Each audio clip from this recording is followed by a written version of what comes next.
നിങ്ങളുടെ മാതാപിതാക്കൾക്കും നിങ്ങൾ നന്ദി കാണിക്കുന്നവരാകണേ. ഉമ്മയെ വാപ്പയെ വൃദ്ധസദനത്തിൽ കൊണ്ടുവന്ന് തളച്ചിട്ട് ഗോവികാലത്തെ പള്ളിയുടെ അകത്തളങ്ങളിൽ എഴുത്തിക്കാതിരിക്കുന്ന ബുദ്ധിശൂന്യനായ മനുഷ്യ, എഴുന്നേക്കടാ പള്ളിയിൽ നിന്ന്. നിന്റെ ഇത്തികാഫ് അല്ലാഹു വേണ്ടടാ, നിന്റെ നോമ്പ് അല്ലാഹു വേണ്ടടാ, നിന്റെ നിസ്കാരം അല്ലാഹു വേണ്ടടാ.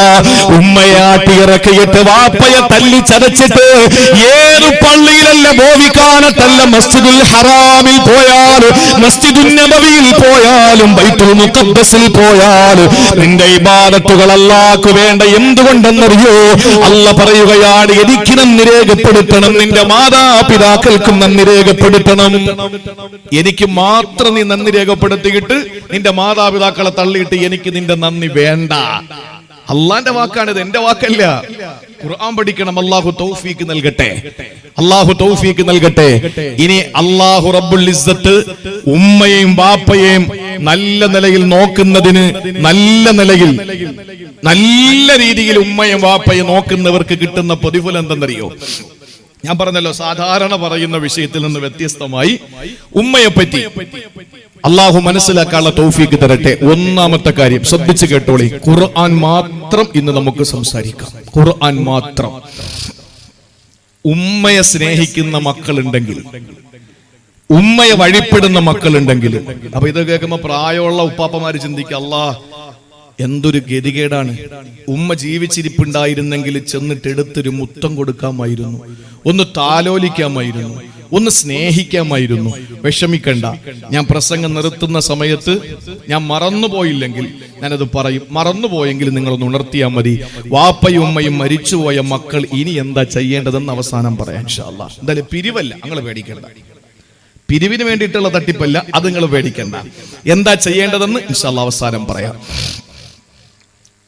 എന്താണ്? ഉമ്മയെ നമ്മൾ സ്നേഹിച്ചാൽ, ഉമ്മയെ നമ്മൾ ബഹുമാനിച്ചാൽ, ഉമ്മയെ വഴിപ്പെട്ടാൽ, ഉമ്മ എന്ത് പറയുന്നത് നമ്മൾ കേട്ടുകഴിഞ്ഞാൽ അവൻ അല്ലാഹു കൊടുക്കുന്നതെന്തെന്നറിയോ?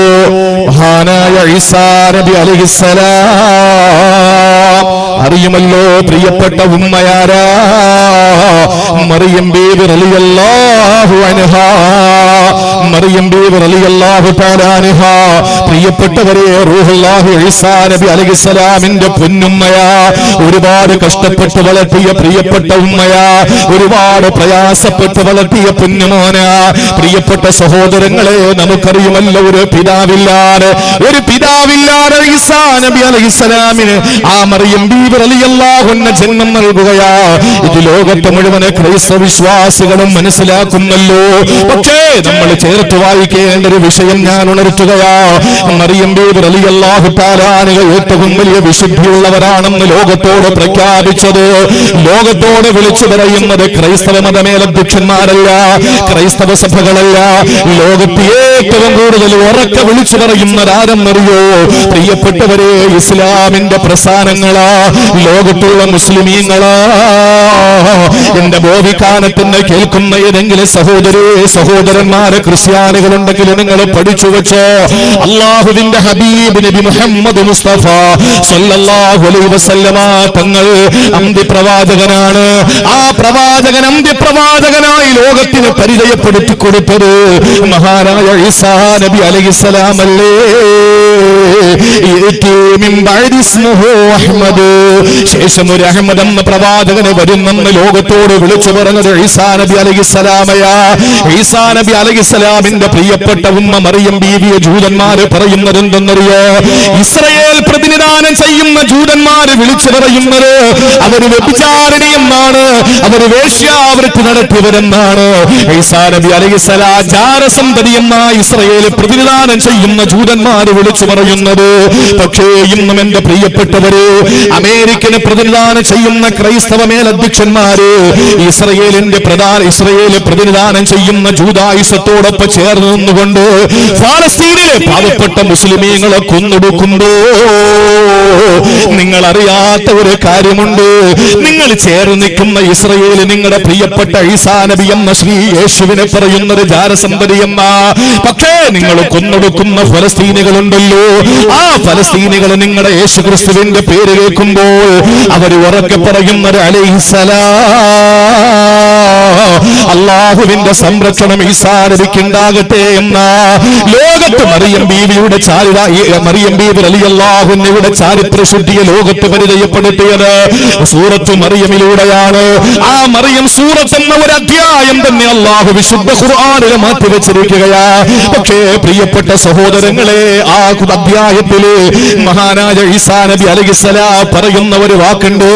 അതാണ് മാതാവിനോടുള്ള സ്നേഹത്തിന്റെയും മാതാവിനോടുള്ള താല്പര്യത്തിന്റെയും പേര് അല്ലാഹു റബ്ബുൽ ഇസ്സത്ത് നമുക്ക് തരുന്ന വലിയ ഒരു മാറ്റമതാ. എന്നെ കേൾക്കുന്ന എന്റെ ഭോവികാലത്തുള്ള ചെറുപ്പക്കാരാ, എന്റെ പ്രിയപ്പെട്ട പെങ്ങന്മാരെ, വസ്തുനിഷ്ഠമായി അർത്ഥഗർഭമായി ആശയസമ്പന്നമായ ഖുർആനിനെ പഠിക്കാൻ നിങ്ങൾ തയ്യാറാവുക. ഈസാ നബി അലൈഹിസ്സലാം പറയുന്നത് എന്തെന്നറിയോ? വബർറം ബിവാലിദതി വലം യജഅൽനി ജബ്ബാറൻ ശഖിയാ. പൊന്നുമക്കളെ, യുവാക്കളെ, നിങ്ങളുടെ പ്രിയപ്പെട്ട ഉമ്മ, ആ ഉമ്മ നിങ്ങളുടെ ജീവിതത്തിന്റെ എല്ലാമായി മാറിയാൽ, ആ ഉമ്മ നിങ്ങളുടെ ജീവിതത്തിന്റെ സർവസ്വമായി മാറിയാൽ, ആ ഉമ്മ നിങ്ങളുടെ ജീവിതത്തിന്റെ സർവ്വതുമായി മാറിയാൽ അള്ളാഹു നിങ്ങൾക്ക് തരുന്ന ഗുണമെന്തെന്നറിയോ? ഈ ഭൂമി ലോകത്ത് അള്ളാഹു നിങ്ങൾക്ക് തരുന്നതെന്തെന്നറിയോ? അല്ല തന്നെ പറയുകയാണ്. ഈസാ നബിയുടെ വാക്കെടുത്ത് അള്ളാഹു ഉദ്ധരിക്കുകയാ. വബർറം ബിവാലിദതി, എന്റെ പ്രിയപ്പെട്ട മറിയമെന്ന പൊന്നുമ്മയെ ഞാൻ ഗുണം ചെയ്തപ്പോൾ, എന്റെ ഉമ്മാക്ക് ഞാൻ സേവനം ചെയ്തപ്പോൾ, എന്റെ ഉമ്മാക്ക് ഞാൻ ഖിദ്മ ചെയ്തപ്പോൾ, എന്റെ ഉമ്മാക്ക് ഞാൻ പരിശ്രമിച്ചപ്പോൾ, എന്റെ ഉമ്മായെ ഞാൻ ജീവന തുല്യം സ്നേഹിച്ചപ്പോൾ അല്ലാഹു എനിക്ക് തന്നതെന്തെന്നറിയോ? വലം യജഅൽനി ജബ്ബാറൻ ശഖിയാ. ഒരു സ്ഥലത്തും എന്നെ അല്ലാഹു പരാജയപ്പെടുത്തിയില്ല, ഒരു സ്ഥലത്തും എന്നെ അല്ലാഹു പരാജയപ്പെടുത്തിയില്ല. പ്രിയപ്പെട്ടവരെ, ഉമ്മമാര് വീടുകളിലെ രോഗികളായി കഴിയുന്ന മക്കള്, നെഞ്ചു പൊട്ടിയിട്ട് നിങ്ങളുടെ മനസ്സൊന്ന് കൊതിക്കട്ടെ. നിങ്ങളുടെ മനസ്സിനകത്ത് 100,000 ആഗ്രഹങ്ങൾ വന്നുകൂടട്ടെ. ആ ഉമ്മാന്റെ അടുക്കൽ ചെന്ന് ഉമ്മാക്ക് ഖിദ്മ ചെയ്തു കൊടുക്ക, ഉമ്മാക്ക് സേവനം ചെയ്തു കൊടുക്ക. ഇന്നത്തെ രാത്രി വ്യാഴാഴ്ച രാവാ, പരിശുദ്ധമായ റജബ് മാസത്തിന്റെ അവസാനത്തെ വെള്ളിയാഴ്ച രാവിന്റെ തലേ ദിവസത്തെ ഈ അനുഗ്രഹീതമായ രാവിലെ നമ്മളൊരു തീരുമാനമെടുക്കുക. നമ്മുടെ പ്രിയപ്പെട്ട ഉമ്മാക്ക് നമ്മൾ സേവനം ചെയ്താൽ വലം യജഅൽനി ജബ്ബാറൻ ശഖിയാ, ഒരു സ്ഥലത്തും അല്ലാഹു നമ്മളെ പരാജയപ്പെടുത്തൂല, ഒരു സ്ഥലത്തും നമ്മളെ അല്ലാഹു നശിപ്പിക്കൂല, ഒരു സ്ഥലത്തും നമ്മുടെ തല താഴ്ന്നു പോകൂല, ഒരു സ്ഥലത്തും നമ്മൾ നന്യരായി പോകൂല. നിങ്ങൾക്കറിയോ, എല്ലാവർക്കും അറിയുന്നൊരു ചരിത്രമുണ്ടല്ലോ. മദീനത്തു നബവിയുടെ മിമ്പറിൽ നിൽക്കുകയാണ് ആരാ? വില്ലാളി വീരനായ വിജിഗീഷുവായ വീരനും ശൂരനുമായ സയ്യിദുനാ ഉമറുൽ ഫാറൂഖ് റളിയല്ലാഹു അൻഹു മദീനത്തെ മിമ്പറിൽ നിന്നുകൊണ്ട് ഖുതുബ നടത്തിക്കൊണ്ടിരിക്കുമ്പോൾ അതാ ഖുതുബ പ്രഭാഷണത്തിന്റെ മധ്യേ പ്രസംഗം അങ്ങ് നിർത്തുകയാണ്. എല്ലാവരും ഇങ്ങനെ നോക്കി നിൽക്കുകയാണ്. ഉമർ തങ്ങളുടെ പ്രസംഗം എന്താ പെട്ടെന്ന് നിർത്തിയത്? അള്ളാന്റെ വിശുദ്ധമായ മദീന എന്ന പ്രകാശിക്കുന്ന ആ പട്ടണത്തിന്റെ മിമ്പറിൽ ഉമർ റളിയല്ലാഹു അൻഹു പ്രസംഗം നിർത്തിയിട്ട് പരസ്പര വിരുദ്ധമായ എന്തോ കാര്യം പറയുകയാ. ആളുകൾ സൂക്ഷിച്ചു ശ്രദ്ധിച്ചു. എന്തായി പറയുന്നത്? ഉമർ റളിയല്ലാഹു അൻഹു പറഞ്ഞ വാക്കെന്തെന്നറിയോ? യാ സാരിയ അൽ ജബൽ അൽ ജബൽ അൽ ജബൽ, യാ സാരിയ അൽ ജബൽ അൽ ജബൽ അൽ ജബൽ. സാരിയത്തെ, പർവ്വതത്തേക്കൊന്ന് നോക്കുമോനെ, പർവ്വതത്തിന്റെ പിന്നിലേക്ക് നീ ഒന്ന് നോക്കടാ. ഇത് പ്രസംഗവുമായിട്ട് യാതൊരു ബന്ധവുമില്ലാത്തൊരു വാക്കാ പറഞ്ഞത്. അവിടെ ഇരിക്കുന്ന സഹാബാക്കൾ അത്ഭുത പരതന്ത്രരായി. അവരെന്താണ് ഈ പറയുന്നത് അറിയാതെ വിഷമിക്കുകയാ. കുറെ സമയം കഴിഞ്ഞിട്ട് ആർക്കും ധൈര്യം വന്നില്ല. എന്താണ് മഹാനായ ഉമർ തങ്ങളുടെ അടുത്ത് വന്നിട്ട് നിങ്ങൾ ഇടയ്ക്ക് എന്താ പറഞ്ഞതെന്ന് ചോദിക്കാൻ ആർക്കും ധൈര്യം വന്നില്ല. സഹോദരങ്ങളെ, സാരിയ എന്ന് പറയുന്നത് ഒരു സഹാബിയ. സാരിയ, അദ്ദേഹം അങ്ങ് നഹാവന്തിൽ യുദ്ധം ചെയ്തുകൊണ്ടിരിക്കുകയാണ്. നഹാവന്തിൽ യുദ്ധം ചെയ്തുകൊണ്ടിരിക്കുന്ന സാരിയത്ത് റളിയല്ലാഹു തആല അൻഹുവിന്റെ പേര് വിളിച്ചിട്ട് പർവ്വതത്തിന്റെ പിന്നിലേക്കൊന്ന് നോക്കണേ എന്ന് പറയുമ്പോ എന്തായി പറഞ്ഞത് മനസ്സിലാകുന്നില്ല. ആ സമയത്ത് സാരിയ റളിയല്ലാഹു അൻഹ നഹാവന്ത് കീഴടക്കിയിട്ട് തിരികെ വരികയാ. അവിടുന്ന് സൈന്യവുമാകട്ടെ മടങ്ങി മദീനയിൽ വന്നു. മദീനയിൽ വന്നിട്ട് പോയ യാത്രയെ പറ്റിയിട്ട് വിശദീകരിക്കുകയാ. സഹാബാക്കൾ ഇങ്ങനെ സാഗൂതം കേട്ടുകൊണ്ടിരിക്കുകയാ. സാരിയത്ത് റളിയല്ലാഹു അൻഹു പറയുകയാണ്, ഞാൻ ഇങ്ങനെ യുദ്ധം ചെയ്ത് പോകുമ്പോൾ എന്റെ അശ്രദ്ധയില് ഞാൻ ശത്രുക്കൾ എവിടെയാ ഉള്ളതെന്ന് ശ്രദ്ധിക്കാതെ നിൽക്കുമ്പോ അതാ അന്തരീക്ഷത്തിലൂടെ ഒരു ശബ്ദം കേൾക്കുകയാ. യാ സാരിയ അൽ ജബൽ അൽ ജബൽ അൽ ജബൽ, സാരിയത്തെ പർവ്വതത്തിന്റെ പിന്നിലേക്കൊന്ന് നോക്കുമോനെ. ഉമർ തങ്ങളുടെ വാക്കാണ് ഞാൻ കേട്ടത്. ഉടനെ ഞാൻ പർവ്വതത്തിന്റെ പിന്നിലേക്ക് നോക്കുമ്പോ ഇതാ വാളേന്തിയിട്ട് ശത്രുക്കൾ വരികയാ. ഞാൻ അവരെ തുരത്തി വിട്ടു, ഞാൻ അവരോട് പോരാടി നിന്നു, ഞാൻ അവരെ ഓടിച്ചു വിട്ടു. എന്നിട്ട് വിജയശ്രീലാളിതരായി മടങ്ങി വന്നെന്ന് പറഞ്ഞപ്പോഴാ അന്ന് മദീനത്തുൻ നബവിയിൽ ഇരുന്നുകൊണ്ട് ഉമർ റളിയല്ലാഹു അൻഹുവിന്റെ ആ ശബ്ദം കേട്ടവർക്ക് തിരിഞ്ഞത്. അന്ന് ഖുതുബയിൽ നിന്നുകൊണ്ട് ഉമർ റളിയല്ലാഹു അൻഹു പറഞ്ഞത് ഇതാണല്ലോ. സഹോദരങ്ങളെ, ചരിത്രം വിശാലമാണ്. ഇതെന്തുകൊണ്ടാണ് സാരിയത്തിന് അത്ഭുതകരമായ രക്ഷ കിട്ടിയതെന്നറിയോ? ഈ സാരിയത്ത് എന്തുകൊണ്ടാണ് മദീനയിൽ നിൽക്കുന്ന ഉമർ തങ്ങളുടെ വാക്ക് അങ്ങനെ ഹാവന്തിൽ നിന്നുകൊണ്ട് കേട്ടതെന്നറിയോ? ഈ ചരിത്രം പറയുന്നിടത്ത് കാണാ ബിബി ഉമ്മിഹി, സാരിയ റളിയല്ലാഹു അൻഹുവിന് ഉമ്മയോട് കാണിച്ച സ്നേഹത്തിന് അല്ലാഹു കൊടുത്ത സമ്മാനമാ. പ്രിയപ്പെട്ട ഉമ്മയോട് കാണിച്ച ഇഷ്ടമുണ്ടല്ലോ, ആ ഉമ്മയോട് കാണിച്ച ഖിദ്മത്തിന്റെ ദിവസങ്ങളുണ്ടല്ലോ, അതിന് അല്ലാഹു കൊടുത്ത സമ്മാനമാണ്. ആ നഹാവന്തിൽ നിന്നുകൊണ്ട് മദീനയിൽ നിന്ന് ഉമർ തങ്ങളുടെ വാക്ക് കേട്ടത്. അതാണ് വിശുദ്ധ ഖുർആനിൽ ഈസാ നബി പറഞ്ഞത്, വലം യജഅൽനി ജബ്ബാറൻ ശഖിയാ, ഞാൻ ഒരു സ്ഥലത്തും പരാജയപ്പെട്ടു പോകൂല. ഒരു സ്ഥലത്തും ഞാൻ അള്ളാഹുവിന്റെ പ്രിയപ്പെട്ട അള്ളാഹുവിന്റെ വിശുദ്ധ ഖുർആന് പറയുന്നു, എന്റെ ഉമ്മയെ ഞാൻ ഖിദ്മത്ത് ചെയ്താൽ, എന്റെ പ്രിയപ്പെട്ട ഉമ്മയ്ക്ക് ഞാൻ സേവനം ചെയ്താൽ ഒരു സ്ഥലത്തും ഞാൻ പരാജയപ്പെട്ടു പോകൂല. സാമ്പത്തികമായി നഷ്ടം വരുന്നത് എന്തുകൊണ്ടാ?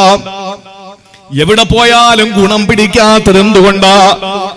എത്ര വലിയ മിടുക്ക് കാണിച്ചിട്ടും നീ താഴേക്ക് വരുന്നത് എന്തുകൊണ്ടാ? അതിനൊറ്റ പരിഹാരമേ ഉള്ളു മോനെ. നീ വേദനിപ്പിച്ച നിന്റെ പ്രിയപ്പെട്ട ഉമ്മയെടുക്കൽ ചെന്നിട്ട് കാൽക്കൽ വീട്.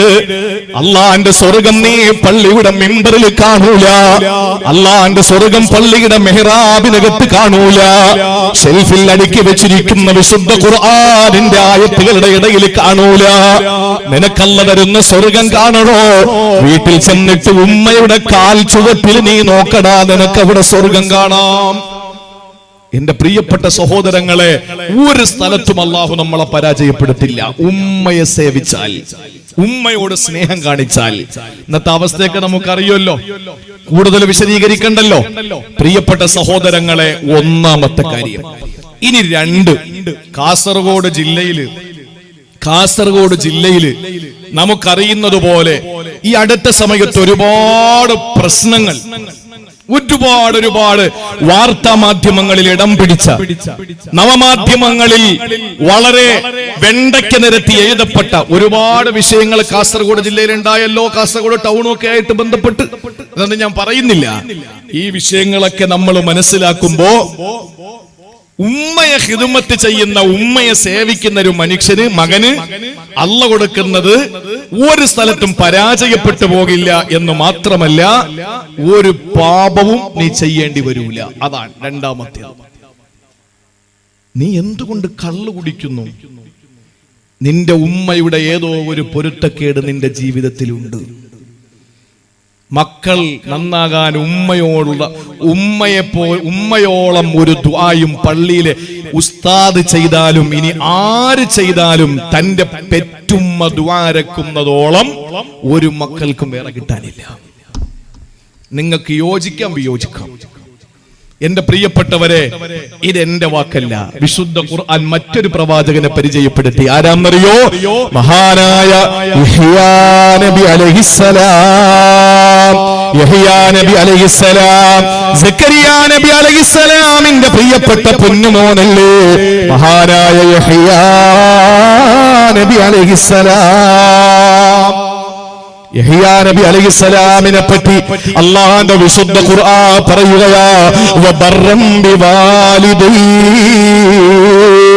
യഹ്യാ നബി അലൈഹിസ്സലാം മാതാപിതാക്കൾക്ക് ഗുണം ചെയ്യുന്നവരാ, മാതാപിതാക്കൾക്ക് സേവനം ചെയ്യുന്നവരാ, മാതാപിതാക്കളെ സ്നേഹിക്കുന്നവരാ. അതുകൊണ്ട് അല്ലാഹു കൊടുത്ത സമ്മാനം എന്തെന്നറിയോ? വലം യകുന ജബ്ബാറൻ അസിയാ. അതേ മറിയം സൂറത്തിൽ കാണാ, വലം യകുന ജബ്ബാറൻ അസിയാ. യഹ്യാ നബി അലൈഹിസ്സലാം ഒരു പാപിയെ ആയിട്ടില്ല, ഒരു പാപം ചെയ്യുന്നവനായിട്ടില്ല, ധിക്കാരം പ്രവർത്തിക്കുന്നവനായിട്ടില്ല, ദൈവധിക്കാരിയായി മാറിയിട്ടില്ല. പാപങ്ങളൊന്നും യഹ്യാ നബി ചെയ്തിട്ടില്ല. എന്തുകൊണ്ടെന്നറിയോ? ക്വാളിറ്റി അല്ല പറഞ്ഞത് വബർറം ബിവാലിദൈ, മാതാപിതാക്കൾക്ക് ഗുണം ചെയ്തത് കൊണ്ടാണത്രേ. ഒരിക്കൽ അത്വാ ഇബ്നു യസാർ റളിയല്ലാഹു തആല അൻഹു പറയുകയാണ്, മഹാനായ ഇബ്നു അബ്ബാസ് റളിയല്ലാഹു അൻഹുവിന്റെ മുമ്പിലേക്ക് ഒരാൾ കടന്നു വരികയാ. ഇതിന്റെ പ്രിയപ്പെട്ട സഹോദരങ്ങൾ വളരെ ശ്രദ്ധയോടെ കേൾക്കുക.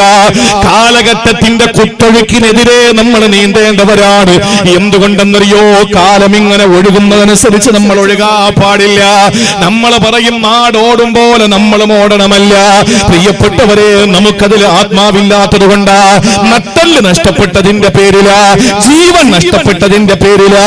കണ്ടിട്ടില്ലേ മലവെള്ളപ്പാച്ചിൽ വരുമ്പോൾ എത്രയോ ടൺ ഭാരമുള്ള ആനകൾ പോലും ചത്തിട്ടിങ്ങനെ കൂടെ ഒഴുകി വരുന്നത് കണ്ടിട്ടില്ലേ? എത്ര ടൺ ഭാരമാണ് ആനയ്ക്കുള്ളത്? ആ ആന മലവെള്ളത്തിലൂടെ ഇങ്ങനെ ഒലിച്ചൊലിച്ച് വരുന്ന നിങ്ങൾ കണ്ടിട്ടുണ്ടല്ലോ. എന്നാൽ പ്രിയപ്പെട്ട സഹോദരങ്ങളെ, മലവെള്ളപ്പാച്ചിൽ ഒഴുകി വരുന്ന വെള്ളത്തിലൂടെ, അതല്ലെങ്കിൽ കളകളാരവും മുഴക്കുന്ന അരുവികളിലൂടെ, അതാ ഒരു അരഗ്രാം പോലും ഇല്ലാത്ത പരൽ മത്സ്യങ്ങൾ തിരികെ നീന്തുന്നത് കണ്ടിട്ടുണ്ടോ? വെള്ളത്തിന്റെ ഒഴുക്കിനെതിരെ നീന്തി പോകുന്നത് കണ്ടിട്ടില്ലേ? അത് എന്തുകൊണ്ടാണ്? ആ ടൺ കണക്കിന് ഭാരമുള്ള ആന ഒഴുകി വരുന്നത്, വെള്ളത്തോടൊപ്പം ഒഴുകി വരുന്നത്, ആ ആനയ്ക്ക് ജീവനില്ലാത്തതിന്റെ പേരിലാ. പക്ഷേ ഒഴുക്കിനെതിരെ നീന്തുന്ന അരഗ്രാം പോലും ഇല്ലാത്ത മത്സ്യമുണ്ടല്ലോ, പരൽ മത്സ്യം, അതിന് ജീവനുള്ളത് കൊണ്ടാ. അതുകൊണ്ട് കാലഘട്ടം എങ്ങനെയാണോ പോകുന്നത് അതുപോലെ പോകേണ്ടവനല്ല മുസ്ലിം, അതുപോലെ പോകേണ്ടവനല്ല ഇസ്ലാമിക ചിട്ടയിൽ ജീവിക്കുന്നവന്.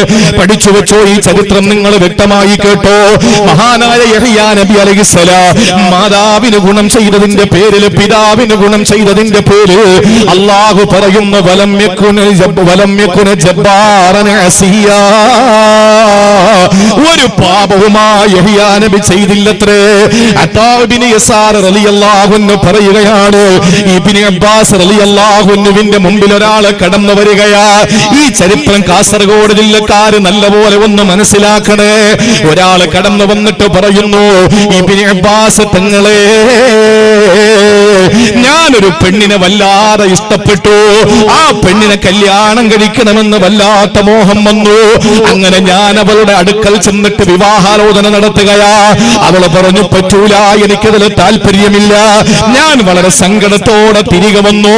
ഞാൻ കരുതിയത് അവൾക്കിപ്പോൾ വിവാഹത്തിന് തയ്യാറല്ല എന്നാണ്. പക്ഷേ ഞാൻ പോയതിനു ശേഷം മറ്റൊരു ചെറുപ്പക്കാരൻ വന്ന് ആലോചന നടത്തി. അവൾ അനുവദിച്ചു, അവൻ അവളെ കല്യാണം കഴിച്ചു. എനിക്ക് സഹിക്കാൻ പറ്റിയില്ല ഇബ്നു അബ്ബാസ് തങ്ങളെ. ഞാൻ ഒരുപാട് മോഹിച്ച ഒരു പെണ്ണ്, ആ പെണ്ണിനെ എനിക്ക് കിട്ടിയില്ല. അവൾ മറ്റൊരുത്തനെ കല്യാണം കഴിച്ചത് എനിക്ക് സഹിക്കാൻ പറ്റിയില്ല. എന്താ ഞാൻ ചെയ്തതെന്നറിയോ? ഇബ്നു അബ്ബാസ് തങ്ങളോട് പറയുകയാണ്, ആ പെൺകുട്ടിയെ ഞാനങ്ങ് കൊന്നു. ഇബ്നു അബ്ബാസ് തങ്ങളെ, പ്രേമനൈരാശ്യത്തിന്റെ പേരിൽ പെൺകുട്ടിയുടെ മുഖത്താസിട്ടൊഴിച്ചതല്ലേ സാക്ഷര കേരളം. അതുപോലെ തന്നെ എത്രയോ പെൺകുട്ടികളെയാ ക്യാമ്പസിൽ നിന്ന് വിളിച്ചിറക്കിയിട്ട് അവരുടെ അടിവയറിലേക്ക് കത്തികുത്തി കയറ്റിയിട്ട് കൊന്നുകളഞ്ഞത്. എന്തിന്റെ പേരിലാണ്? പ്രേമനൈരാശ്യത്തിന്റെ പേരിലാ, പ്രണയാഭ്യർത്ഥന നിരസിച്ചതിന്റെ പേരിലാ. ഇവിടെയും അത് തന്നെയാ സംഭവിച്ചത്. ഇബ്നു അബ്ബാസ് തങ്ങളെന്ന സഹാബിയുടെ മുമ്പിൽ വന്നിട്ട് ഒരാള് പറയുകയാണ്, ആ പെണ്ണിനെ ഞാൻ അങ്ങ് കൊന്നു. അള്ളാഹുവിന്റെ പരിശുദ്ധമായ കോടതിയിൽ ഞാൻ പോകണമല്ലോ. ഇബ്നു അബ്ബാസ് തങ്ങളെ ഹല്ലി തൗബാ, എനിക്ക് പശ്ചാത്താപം കിട്ടുമോ? ഒരു പെണ്ണിനെ സ്നേഹത്തിന്റെ പേരിൽ കൊന്നുകളഞ്ഞതിന്റെ പേരിൽ എനിക്ക് മാറണമെന്ന ചിന്തയുണ്ട്. എനിക്ക് അള്ളാഹു മാപ്പ് തരുവോ ഇബ്നു അബ്ബാസ് തങ്ങളെ എന്ന് ചോദിച്ചുകൊണ്ടൊരു മനുഷ്യൻ ഇബ്നു അബ്ബാസ് തങ്ങളുടെ കൽ വരുന്നത് അപ്പാ ഇബ്നു യസാർ റളിയല്ലാഹു അൻഹു അടുത്ത് നിന്ന് കാണുകയാ. ആ സമയത്ത് ഇബ്നു അബ്ബാസ് തങ്ങൾ ആ ചെറുപ്പക്കാരനോട് ചോദിച്ചതെന്തെന്നറിയോ? ഉമ്മുക ഹയ്യാ, ഓ സഹോദരാ, നിന്റെ ഉമ്മ ജീവിച്ചിരിപ്പുണ്ടോ? നിന്റെ പൊന്നുമ്മ ജീവിച്ചിരിപ്പുണ്ടോ? ആ മനുഷ്യൻ പറഞ്ഞു, ഇല്ല, കതുമാത്തവര് മരിച്ചുപോയി. എന്റെ ഉമ്മ നാളുകളേറെയായി മരിച്ചിട്ട്. ആ സമയത്ത് ഇബ്നു അബ്ബാസ് തങ്ങൾ പറയുകയാണ്, എന്നാൽ ഉമ്മ മരിച്ചുപോയെങ്കിൽ പൊന്നുമോനെ അല്ലാഹുവിലേക്ക് കരങ്ങൾ ഉയർത്തി നീ തൗബ ചെയ്യുക, അല്ലാഹുവിലേക്ക് മടങ്ങിയിട്ട് നീ പശ്ചാത്തപിക്കുക. ആ സമയത്ത് ആ മനുഷ്യന് സന്തോഷത്തോടെ ഇറങ്ങി പോവുകയാ. ഇബ്നു യസാർ തങ്ങൾ പറയുകയാണ്, ആ മനുഷ്യൻ പോയതിനു ശേഷം ഞാൻ ഇബ്നു അബ്ബാസ് തങ്ങളുടെ അടുക്കൽ ചെന്നിട്ട് ചോദിച്ചു, എന്താ ആ മനുഷ്യൻ ഒരു കൊലപാതകിയായിട്ട് ആദ്യം നിങ്ങൾ ഉമ്മ ജീവിച്ചിരിപ്പുണ്ടോ എന്ന് ചോദിച്ചതെന്തിനാ? അടിവരയിട്ട് കേൾക്കണേ സഹോദര, ഉമ്മ ജീവിച്ചിരിപ്പുണ്ടോ എന്ന് ചോദിച്ചപ്പോ ഇല്ലെന്ന് പറഞ്ഞപ്പോ നിങ്ങൾ പശ്ചാത്തപിക്കാൻ പറഞ്ഞതെന്തിനാ? ആ സമയത്താണ് ഇബ്നു അബ്ബാസ് തങ്ങൾ ഇബ്നു യസാറിനോട് പറഞ്ഞതെന്തെന്നറിയോ? ഇന്നി ലാ അഅലമു അമലൻ അഖറബ ഇലല്ലാഹി മിൻ ബിർരിൽ വാലിദാ. ഉമ്മയോട് ഗുണം ചെയ്യുന്നതിനേക്കാ കരണീയമായ അഭികാമ്യമായ ഒരു അമലും എനിക്കറിയില്ല. ഉമ്മായോട് കരുണ കാണിക്കുന്നതിനേക്കാൾ ഒരു വലിയ നന്മ എനിക്കറിയില്ല. ആ മനുഷ്യൻ ചെയ്ത കൊടിയ പാപമാണ്. അതിന് പരിഹാരം ഉമ്മയോട് കാണിക്കേണ്ട കരുണയാണ്. ആ ഉമ്മയുടെ മുമ്പിൽ ചെന്നിട്ട് ആ ഉമ്മയ്ക്ക് വേണ്ടി ഖിദ്മത്ത് ചെയ്യലാണ്. പക്ഷെ ഉമ്മ മരിച്ചില്ലേ, പിന്നെ തൗബയല്ലാതെ വേറെ വഴിയില്ലല്ലോ. പ്രിയപ്പെട്ടവരെ, അതാണ് യഹ്യാ നബി അലൈഹിസ്സലാമിനെ പറ്റി അല്ലാഹു പറഞ്ഞത്, വബർറം ബിവാലിദൈ. മാതാപിതാക്കൾക്ക് ഗുണം ചെയ്ത യഹ്യാ നബി അലൈഹിസ്സലാം വലം യകുന ജബ്ബാറൻ അസിയാ. അല്ലാഹുവിനോടും അടിമകളോടും ധിക്കാരം പ്രവർത്തിക്കുന്നവനായില്ല. ഞാനൊന്ന് പറയട്ടെ സഹോദരങ്ങളെ, ഇവിടെ നേരത്തെ പലരും പറഞ്ഞല്ലോ, സോഷ്യൽ മീഡിയയിൽ വൈറലായി കൊണ്ടിരിക്കുകയാണ് ഒരു വിവാഹത്തിന്റെ കഥ. ഞാൻ സ്ഥലം പറയുന്നില്ല, പേടിച്ചിട്ടല്ല. എന്തിനാണ് അതിനെപ്പറ്റി പറഞ്ഞ് സമയം നഷ്ടപ്പെടുത്തുന്നത്? എന്തിനാണ് അതിനെപ്പറ്റി പറഞ്ഞ് നമ്മളെ സമയം വെറുതെ കളയുക? വൈവാഹിക ജീവിതത്തിലേക്ക് കാലെടുത്തു വെക്കുന്ന ചെറുപ്പക്കാര് അവര് കാണിച്ചു കൂട്ടുന്ന മതവിരുദ്ധമായ പ്രവർത്തനങ്ങൾ, ഞാൻ പറയുന്നത് എനിക്കറിയാം. ഈ വിഷയം നാളെ കേരളീയ സമൂഹത്തിന്റെ മുമ്പിൽ ഈ വിഷയം ചർച്ചയാക്കപ്പെടുമ്പോൾ, അല്ലെങ്കിൽ ഈ വിഷയം ഒരു അളവോളം ഇവിടത്തെ പ്രിയപ്പെട്ട സഹോദരങ്ങൾ, ആ സഹോദരന്മാരുടെ ജീവിതത്തിൽ ഒരു മാറ്റമുണ്ടാകുന്നതിനു വേണ്ടി ആ നല്ല നിയത്തോടുകൂടി ഞാൻ പറയുമ്പോൾ, കല്ലെറിയാൻ ആളുകൾ ധാരാളം വരിവരിയായി നിൽക്കുമെന്ന് എനിക്കറിയാം. എനിക്ക് പറയാനുള്ള ഒരു കാര്യം ഞാൻ ചേർത്ത് പറയുകയാണ്. വിവാഹവുമായി ബന്ധപ്പെട്ട് ഒരു പെൺകുട്ടിയെ കൊന്ന വിഷയവുമായി ബന്ധപ്പെട്ട് ഞാൻ പറഞ്ഞപ്പോൾ ഓർത്തുപോയൊരു കാര്യമാണ്. എന്റെ പ്രിയപ്പെട്ട സഹോദരങ്ങളെ, വിവിധ മഹല്ലുകളിലെ ഭാരവാഹികൾ, പ്രസിഡന്റ്, സെക്രട്ടറിമാര് ഈ സദസ്സിൽ ഉണ്ട് എന്ന് എനിക്കറിയാം. ഞാൻ പറയുകയാണ്, നിങ്ങളെ ഏൽപ്പിക്കപ്പെട്ടിട്ടുള്ള ദൗത്യം അള്ളാഹുവിന്റെ പള്ളിയുടെ പരിപാലനമാണ്. അള്ളാഹുവിന്റെ പള്ളിയുടെ മസ്ജിദുകളുടെ പരിപാലനമാണ്. ആ പരിപാലന സമിതികളായി നിങ്ങൾ അള്ളാഹുവിന്റെ പള്ളികൾക്ക് ഇമാറത്തിലായി അതിനെ പരിപാലനം നടത്തിക്കൊണ്ടിരിക്കുമ്പോൾ ഈ നാട്ടിലെ വൈവാഹിക ജീവിതത്തിലേക്ക് വീട്ടിലേക്ക് കാലെടുത്ത് വെക്കുന്ന ദമ്പതിമാരുടെ, പ്രത്യേകിച്ച് നവവരന്മാരുടെ വിവാഹ പേക്കൂത്തുകൾക്കെതിരെ കടിഞ്ഞാണിടാൻ ആദ്യമായി ഈ വിഷയത്തിൽ ഒരു 90% കഴിയുന്നത് മഹല്ല് ഭാരവാഹികൾക്കാണ്. അങ്ങനെ ഒരു കാരണവശാലും ചെയ്യുന്ന കല്യാണങ്ങൾക്ക് കത്തുകൊടുക്കാതിരിക്കുക.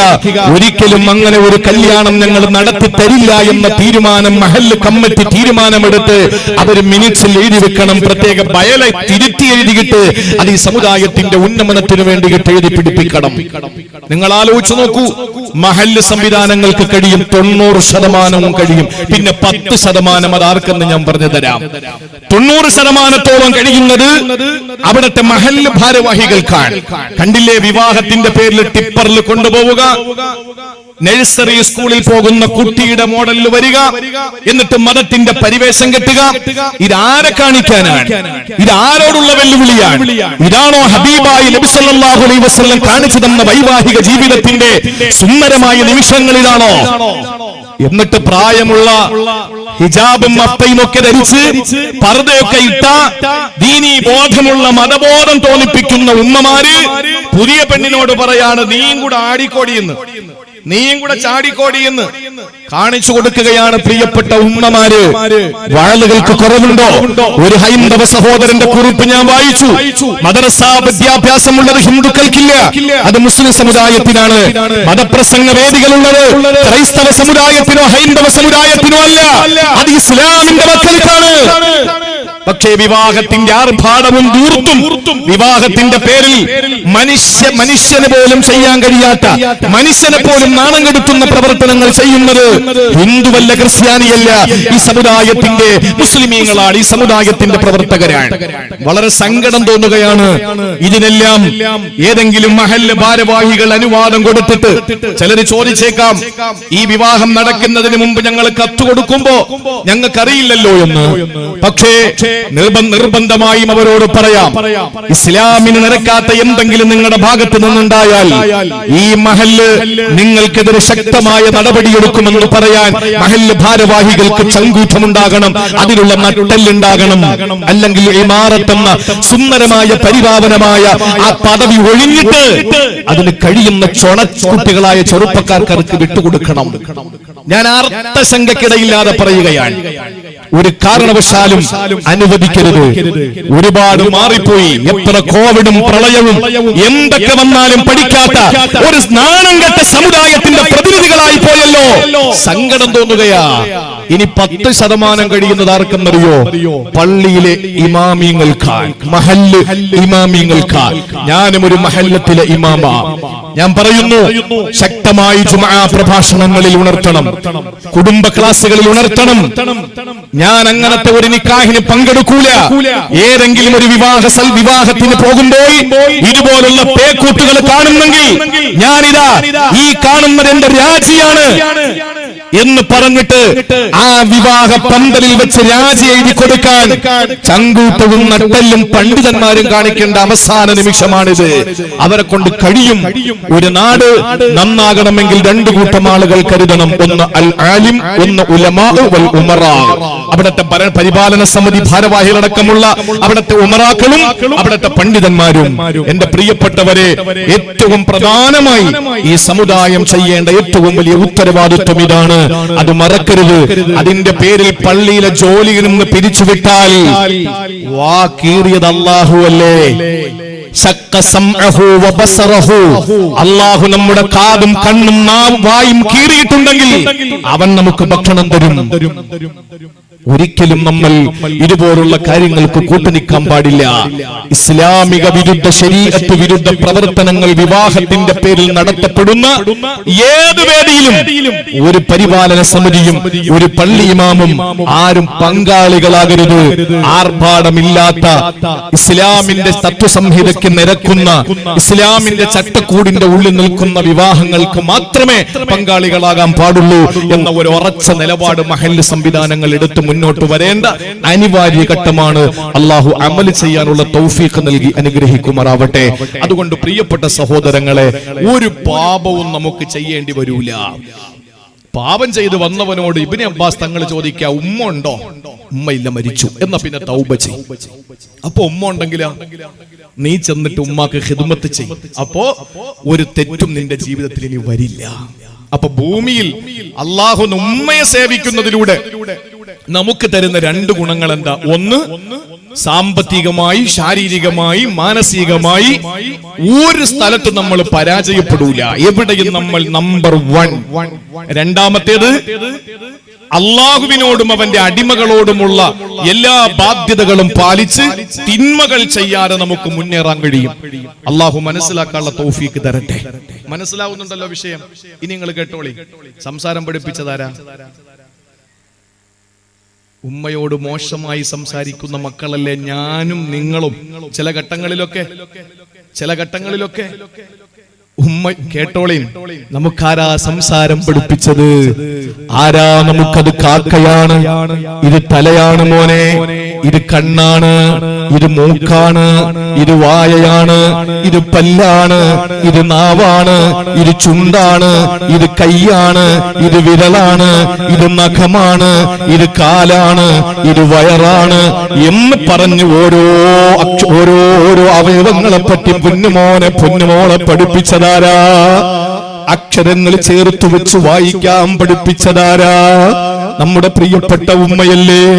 ആ പ്രിയപ്പെട്ട ഉമ്മയുടെ മുഖത്ത് നോക്കിയിട്ട് ചീത്ത പറയുന്ന മക്കൾ, അക്ഷരം പഠിപ്പിച്ച, സംസാരിക്കാൻ പഠിപ്പിച്ച എന്റെ പൊന്നുമോന് വിക്കുണ്ടോ എന്ന് സംശയമുണ്ട് എന്നതിന്റെ പേരിൽ ആരൊക്കെയോ പറഞ്ഞ് ആയുർവേദ കടകളിൽ ചെന്ന്, ഷോപ്പിൽ ചെന്ന് വയമ്പ് വാങ്ങിക്കൊണ്ടുവന്ന് ആ വയമ്പും അതിമധുരവും കൂടിയിട്ട് കൂട്ടിക്കുഴച്ച് ഒരു ചെറിയ മരുന്നുണ്ടാക്കിയിട്ട് ആ വിരല് കൊണ്ട് നിന്റെ നാവിലേക്ക് തൊട്ടുവെച്ച് നിന്റെ സംസാരം ക്ലിയറാക്കി തന്ന നിന്റെ ഉമ്മയുണ്ടല്ലോ, ആ ഉമ്മയുടെ മുഖത്ത് നോക്കിയിട്ട് നീ തെറി വിളിക്കുമ്പോൾ, ആ ഉമ്മയുടെ മുഖത്ത് നോക്കിയിട്ട് നീ മോശമായ വാക്കുകൾ പറയുമ്പോൾ, എന്റെ പ്രിയപ്പെട്ട പൊന്നുമോനെ, അള്ളാഹുവിന്റെ വിശുദ്ധ ഖുർആനിൽ നേരത്തെ ഞാൻ ഓതിയ ആയത്തിന്റെ അവസാന ഭാഗത്തുള്ള ഒരു കാര്യം പറയുന്നുണ്ട്. എന്താണെന്നറിയോ?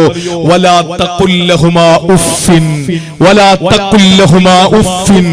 നിങ്ങൾ നിങ്ങളുടെ ഉമ്മയോട്, വാപ്പയോട് എന്തു പറയരുത്? ഉഫ്ഫിൻ. ഉഫ് ഐ മീൻ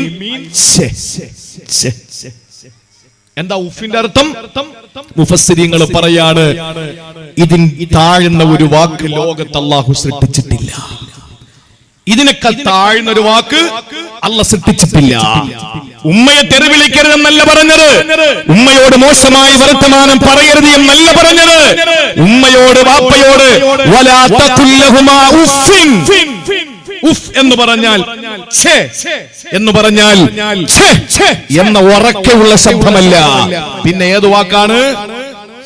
നിങ്ങൾ ചെയ്യണ്ടായിരുന്നല്ല, നിങ്ങൾ ചെയ്യത്തെന്താ ഉമ്മ, വാപ്പ നിങ്ങളത് ചെയ്ത ശരിയായില്ലല്ലോ, മോശമായി പോയി, ഈ വാക്ക് നീ പറയരുത് എന്നാൽ. അല്ലാതെ ഉഫ്ഫിൻ എന്ന് പറയുമ്പോൾ അപ്പിച്ചത്തിൽ എന്ന വാക്കല്ല, മറിച്ച് നിങ്ങൾ ചെയ്യണ്ടായിരുന്നല്ലോ, അത് മോശമായി പോയല്ലോ, നിങ്ങൾ എന്താ അങ്ങനെ കാണിച്ചത്, എന്താ വാപ്പങ്ങൾ ഇങ്ങനെ കാണിച്ചത്, നമുക്കൊന്നും ചെയ്യാൻ പറ്റാത്ത കാര്യമായി പറയുന്നത്.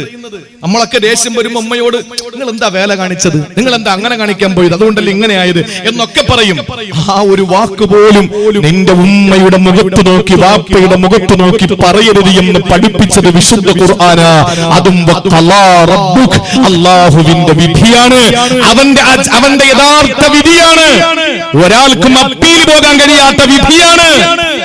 മാതാപിതാക്കളോട് എന്ന വാക്കുപോലും നീ പറയരുത് എന്ന് നിങ്ങൾക്കറിയോ? ഒരു കാര്യം കേട്ടോ, ഒരു ചരിത്രം കേട്ടോ.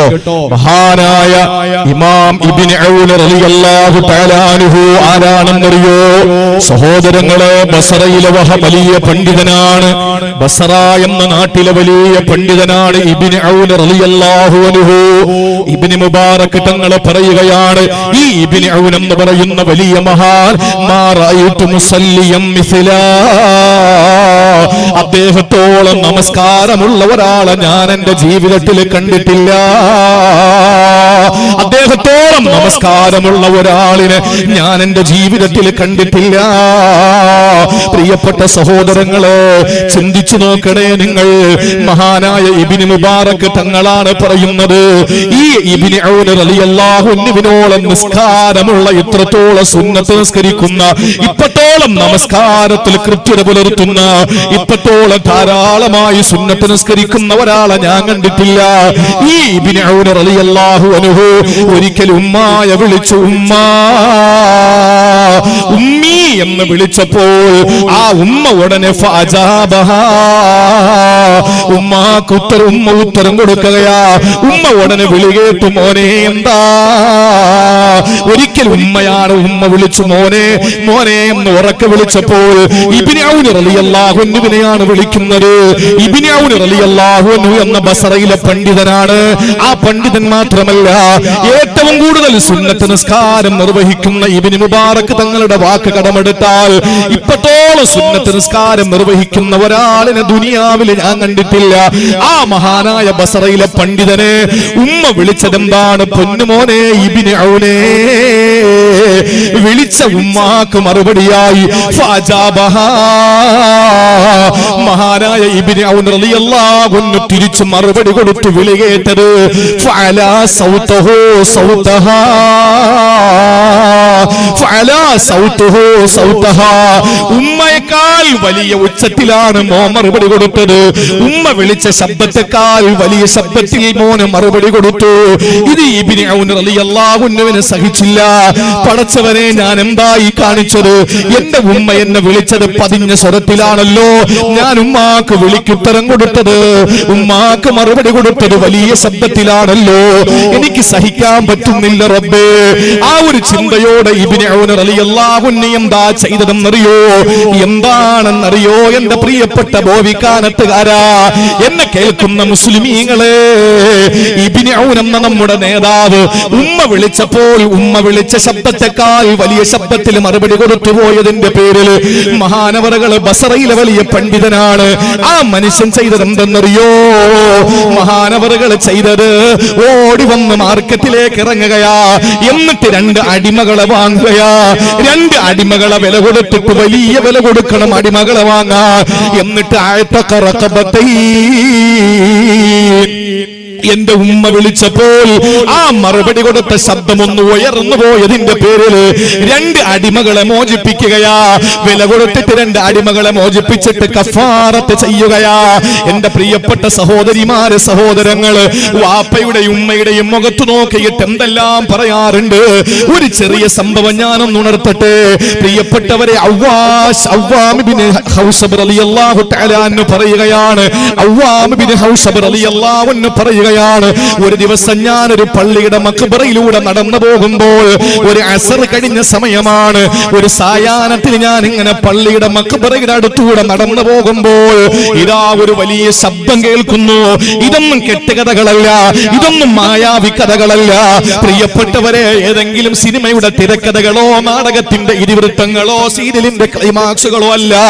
ഇത് പരിശുദ്ധമായ ഇസ്ലാമിന്റെ ഇന്നലകളിൽ ഈ ലോകത്തിന് സമ്മാനിച്ച ചരിത്രത്തിന്റെ ഏടുകളിൽ കാണാൻ പറ്റുന്ന കാര്യമാ.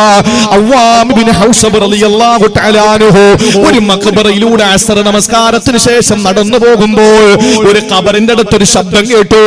ആ ശബ്ദം കേട്ട ഖബറിന്റെ ഭാഗത്തേക്ക് നോക്കുമ്പോൾ സുബ്ഹാനല്ലാഹ്, ആ ഖബർ പിളർന്നിരിക്കുകയാ. ഖബറിനകത്ത് എന്താണെന്നറിയാൻ തലയിട്ടൊന്ന് നോക്കുമ്പോൾ അതിനകത്തൊരു മനുഷ്യനിരിക്കുകയാ. ആ മനുഷ്യന്റെ പ്രത്യേകത എന്തെന്നറിയോ? ജസദുഹു ജസദുൽ ഇൻസാൻ, മനുഷ്യ ശരീരമാണ്. റഅസുഹു റഅസുൽ ഹിമാർ, തല കഴുതയെ പോലെ ഇരിക്കുകയാ. കഴുത തലയുള്ള ഒരു മനുഷ്യന്റെ കോലമാ ഖബറിനകത്ത് കണ്ടു. അത്ഭുതപ്പെട്ടുകൊണ്ട് അവ്വാം ഇബ്നു ഹൗശബ് റളിയല്ലാഹു അൻഹു പേടിച്ചു നിൽക്കുമ്പോൾ അതുവഴി ഒരു സ്ത്രീ പോവുകയാണ്. ആ സ്ത്രീ ഇതെല്ലാം പലപ്പോഴും കാണുന്നവളായിരിക്കാം. അതുകൊണ്ട് ഭയമില്ല, അതുകൊണ്ട് സംഭീതയായില്ല, അതുകൊണ്ട് പരിഭ്രമചിത്തയായില്ല, അതുകൊണ്ട് വിഷാദ വിഷണ്ണയായില്ല, അതുകൊണ്ട് വ്യാകുല വിഹ്വലയായില്ല. ആ പെങ്ങൾ അവ്വാം ഇബ്നു ഹൗശമിനോട് ചോദിക്കുകയാ, നിങ്ങൾ ഭയന്നു പോയോ? എന്താ സംഭവമെന്ന് നിങ്ങൾക്കറിയോ? ഈ മനുഷ്യനുണ്ടല്ലോ, ഈ മനുഷ്യനൊരു മദ്യപാനിയാണ്. ഈ മനുഷ്യൻ മദ്യപിച്ചുകൊണ്ട് വീട്ടിൽ വന്ന് എന്നും പ്രശ്നമുണ്ടാക്കുന്നവനാ, ഉമ്മയോട് മോശമായി പറയുന്നവനാ. അപ്പോഴൊക്കെ ഉമ്മ അവനെ വിളിച്ചിട്ട് പറയും, പൊന്നുമോനെ നീ മദ്യപിക്കല്ലേടാ, നീ കള്ളു കുടിക്കല്ലേടാ, നീ ഒരിക്കലും ഇങ്ങനെ വൃത്തികേടുകളെ ചെയ്യല്ലേടാ. ഇത് പറയുമ്പോൾ ആ മനുഷ്യൻ ഉമ്മയോട് പറയുന്നൊരു വാക്കുണ്ടായിരുന്നു, ഇന്നമാ തൻഹകീന കമാ യൻഹകുൽ ഹിമാർ. തള്ളേ, കഴുത കിടന്ന് വിളിക്കും പോലെ വിളിക്കല്ല തള്ളേ. ചിലര് പറയുമല്ലോ, പ്രിയപ്പെട്ടവരെ, ഉമ്മ നിങ്ങൾ കഴുത വിളിക്കും പോലെ എന്തിനാ വിളിക്കുന്നത്? നിങ്ങൾ കഴുതയുടെ പോലെ കിടന്ന് കരയുന്നത് എന്തിനാ എന്ന് ഉമ്മയോട് ചോദിച്ച പൊന്നുമോൻ ഒരു അസർ നമസ്കാരത്തിന് ശേഷമാണ് മരിക്കുന്നത്. അസർ കഴിഞ്ഞ് മഗ്രിബിനിടയിലാണ് അവൻ മരിക്കുന്നത്. ആ മരിച്ച നാൾ മുതൽ ആ പ്രിയപ്പെട്ട ഉമ്മയെ വിളിച്ച കഴുത എന്ന വാക്കുണ്ടല്ലോ, ആ വാക്ക് ഉമ്മാക്ക് ദേഷ്യം വന്നു. ആ വാക്ക് ഉമ്മാടെ മനസ്സ് വേദനിച്ചു. ഈ മനുഷ്യൻ അസർ കഴിഞ്ഞിട്ടാണ് മരിക്കുന്നത്. അന്ന് മുതൽ എല്ലാ അസർ നിസ്കാരം കഴിയുമ്പോൾ ആ ഖബറിങ്ങനെ പിളരാറുണ്ട്. അതിനകത്ത് ആ മോൻ കിടന്ന് വിളിക്കാറുണ്ട്. 3 പ്രാവശ്യം കഴുതയുടെ ശബ്ദമാ. നോക്കുമ്പോൾ കഴുതയുടെ മുഖമുണ്ട്, മനുഷ്യ ശരീരമാ. എന്നിട്ട് ആ ഖബർ പഴയതുപോലെ ആകുന്നു. ചിന്തിച്ചു നോക്കണേ പ്രിയപ്പെട്ട സഹോദരങ്ങള്, ഉമ്മയുടെ മുഖത്ത് നോക്കിയിട്ട് ഉമ്മ ഉപദേശിക്കുമ്പോ, മോനെ നല്ലതുപോലെ പഠിക്കടാന്ന് പറയുമ്പോ, എന്താ നിങ്ങൾക്ക് നിങ്ങളുടെ ജോലി നോക്കിക്കൂടെ? അല്ലെങ്കിൽ മോനെ നീ നിന്റെ കൂട്ടുകെട്ട് ശരിയല്ലടാ. അപ്പ ഉമ്മാടെ മുഖത്ത് നോക്കിയിട്ട്, ഉമ്മ നിങ്ങൾക്ക് നിങ്ങളുടെ ജോലി നോക്കിക്കൂടെ? വാപ്പാടെ ജോലി നോക്കിക്കൂടെ? എന്റെ കാര്യത്തിൽ നിങ്ങൾ എന്തിനാണ് ഇടപെടുന്നതെന്ന് ചോദിക്കുന്ന തണ്ടിയും തടിയും വന്നപ്പോ, ചോരയും നീരും വന്നപ്പോ, പൊന്നുമോനെ നിനക്ക് പറയാൻ തോന്നിയല്ലോ. ആരോടാടാ നീ സംസാരിച്ചത്? ആരുടെ മുഖത്ത് നോക്കിയിട്ടാണ് നീ നിങ്ങൾക്ക് നിങ്ങളുടെ ജോലി ചെയ്തൂടെ എന്ന് ചോദിച്ചത്? അന്ന് അവരുടെ ജോലി ചെയ്തിരുന്നെങ്കിൽ ഇന്ന് നീ എന്ന് പറയുന്നവൻ ഉണ്ടാകൂലല്ലോ. പക്ഷെ അവര് നിന്നെ പൊന്നുപോലെ വളർത്തിയതല്ലേ.